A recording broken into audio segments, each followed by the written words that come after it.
Have you ever been in a Sudoku rut? Well, I'm going to share some of the best advice from solving hundreds of puzzles that you can use to get out of those ruts forever. And with that, it's solving time. So let's start with some fast, easy solves.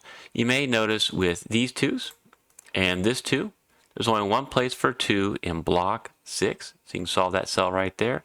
And then with these twos and this 2, only one place for 2 in block 1. Greetings, friend. I know you can sometimes feel pressure building up inside of you the longer you look at a cell without solving it. And maybe it's because you're on a timer, like if you were solving this for the Sudoku Grand Prix, or you think someone else got the answer before you or looking at you. Maybe you're in a hurry. I'm going to show you how to clarify your thinking and turn that pressure into something useful. And now, the question of the day. When do you feel the greatest pressure when solving a Sudoku? Is it when you're doing it for time? Maybe you stared at a cell for a long time, or you're just in a hurry to get somewhere? Please, please, please share and help me grow the internet's best Sudoku community. So the best way to avoid that pressure is to patiently gather information. Give your brain something else to do. So look at the ones, and we'll see there's only 2 places for a 1 in block 4. So just see what the restrictions are in the digits going up from 1 to 9. If you see only 2 possibilities, like here in block 9, mark that. And so you know if you solve one of these cells, you can solve the other right away for a 1. These restrictions are where you're going to get your solves and understand the puzzle better. Nothing else you can mark or solve with the 1s. Look at the 2s. You may notice that there's 2 places for a 2 in block 2 and 2 places down here in block 7. Nothing else with the 2s. And again, you want to practice not just like a regular amount of patience here, but macro patience, big picture. Gather information slowly. Let your mind, your brain focus on what you're doing as you do it. Move on to the 3s. With these 2 3s, you actually have a pointing pair of 3s. They're in the same column, so it restricts 3s. They can't be in any of these cells now in block 5. 3 possibilities here, not going to mark that. Also, you can restrict the 3s of these spots in block 4, and then these 2 spots in block 9. Move on to the 4s. With these 2 4s, 2 possibilities for a 4 in block 1. Nothing else with the 4s. How about the 5s? You might see with these 2 5s, 2 places for a 5 in block 2.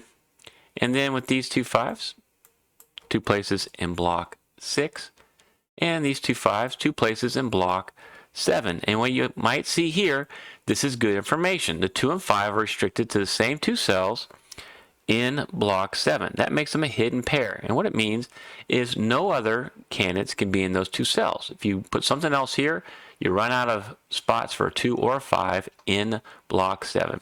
And I cover hidden pairs and the other top most popular Sudoku strategies in my free Sudoku solving guide. Okay, we did all the 5s. Let's move on to the 6s. And maybe you saw this early on with these 3 6s looking in this block. You can solve that cell 4 6 and then follow the information now that you gathered it to add more restrictions. The 6s are limited to these 2 spots in block 1. Nothing else you can do with the 6s. Move on to the 7s. And you might see that with these 2 7s and this 7, you can solve for a 7 in block 7 and now follow that information to notice 7s are restricted in block 1 to those 2 cells. Nothing else with the 7s. Let's move on to the 8s. With these 2 8s, you can mark 2 spots for an 8 in block 4, but you're not done. So you want to do here is do a little bit more study and notice with this hidden pair and the fact 8s cover these 2 cells, where can an 8 go now in this column? Where can it go in column 3? Can only go in these 2 cells that are in block 1. And since they're in the same column and restricted to the same block, that's a claiming pair of 8s. So by a claiming pair, it means 8s can't be in these spots, right? Because if you put an 8 here, no place to put an 8 in column 1. They have to be there. And this creates a interesting situation, what you might see is the 4, 6, 7, 8 now restricted to these 4 cells. And there's exactly 2 of each in the 4 cells. When you see this, you have actually found a hidden quad. 4, 6, 7, 8 have to be in these 4 cells. They're all bivalue cells. This will only be a 6, 7. This will only be a 6, 8. This will only be a 4, 8. And this will only be a 4, 7. So what it means is none of those can be in this cell in the middle, and neither can a 1, 2, 3, or a 5. So you can actually solve this cell right here for a naked single 9. That's the only thing that can go there. So if you recognize these patterns, you're going to be able to get another solve there. And we're done looking at the 8s, and we're now moving on to the 9s. What does that do? Well, this 9 coming down creates another pointing pair of 9s in block 7, which now restricts the 9s to these 2 cells in block 4. And then you can go in block 3 here with this 9 and this 9. You have 2 possibilities for 9 in block 3. And now we've gone through all the numbers. Still haven't made a big breakthrough yet. That's okay. Go back and look for pairs and triples. When you start comparing more than one can together, you're going to see some amazing Sudoku combinations come up. And so one thing you may have spotted early on, but you have to find it to make progress in a puzzle like this, you got to look at these 2 cells. Look at the restriction these cells are making on this column right here. Because you have the 5 and 8 cannot be in any of those 3 cells, where can they be in this column? Well, they can only be in those 2 cells. That's a hidden pair, 5, 8, right? 5 and 8 have to be in column 5 somewhere. They can't be in block 5. So now they're in these 2 cells. You got to find this. And this is the start of a beautiful Sudoku combination. And so when you see something like this, the next step is to be curious. Well, the person who made this puzzle put this in here for a reason. And what it does is it creates a locked triple right here. So now the 3, 4, 9 are a triple, a naked triple for column 5 and for block 5. Okay, and so you can make some restrictions here. You notice that the 9s are restricted right there. And also that locked triple, these act as a pointing triple and a claiming triple. And so you might see now with the 4, and a 4 has to be in one of these cells, this creates a restriction in 4s here in block 8. So again, be curious. We created a restriction for the 4s here in block 8. What does that do now? And consider more than one cell, not just the 4, but notice there's a 4 and 8 in this column. Okay, and they both see this cell.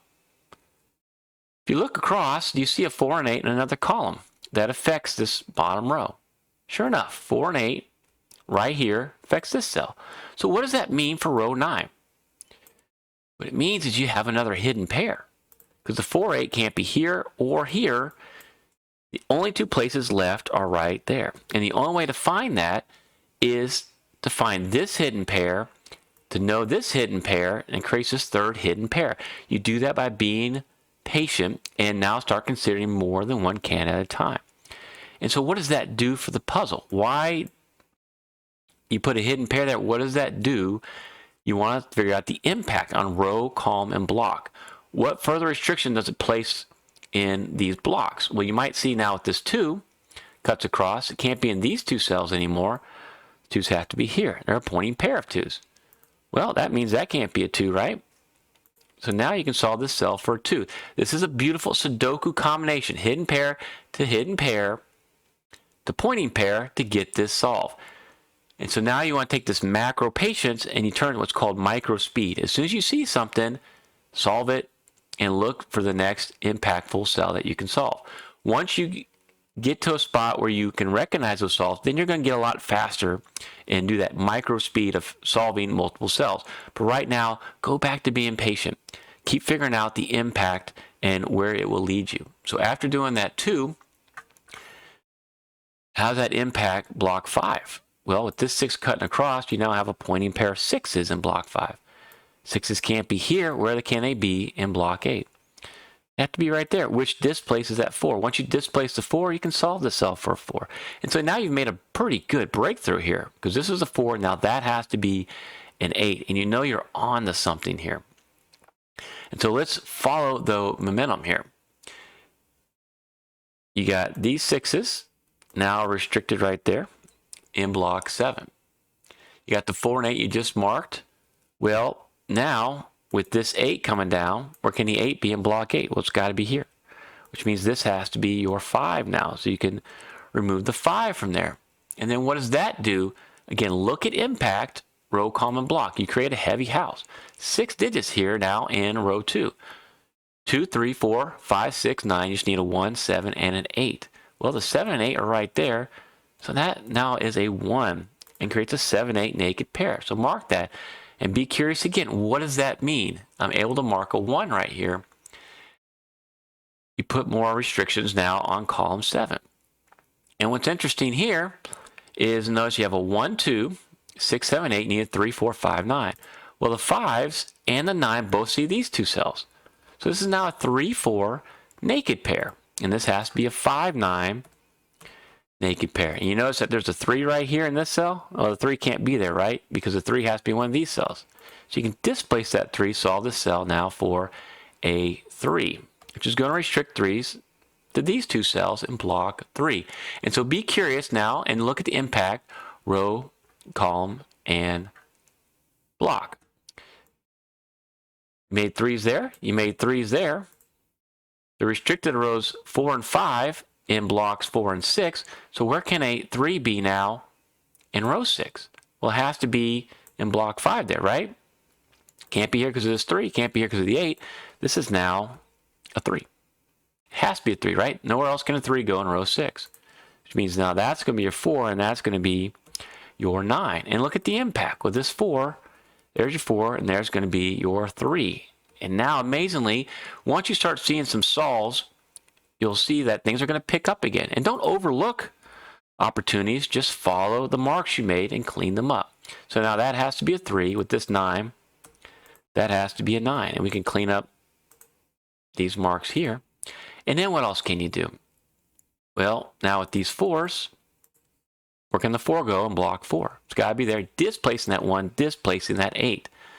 Allows you to solve this cell now for 6. So you can displace this 6, solve for 6 there, giving you a 1, 7. You see how you made all of that progress? And you're not done. So kind of look again and see what else you can do. There's only a 1, 5, 7 remaining in this block, so mark it and see what is the impact of all the solves you just made. Come back here. Remember how we marked up block 1? That can't be a 4 anymore, so that's a 4 displacing the 8, displacing the 6, displacing that 7. You solve all those cells right away. And that displaces this 6, so you can solve this for 6. Only thing missing in column 2 is a 4, so solve the 4. And then follow these 4s. That has to be the 4 in block 9, displacing that 1. Nice.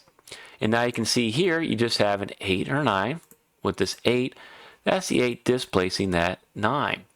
And then you can look here and notice now that you have, looks like a 2, 5, and a 9 remaining. So can we be able to solve that? Well, let's put this 5, 9 here. Notice this can't be a 1 anymore.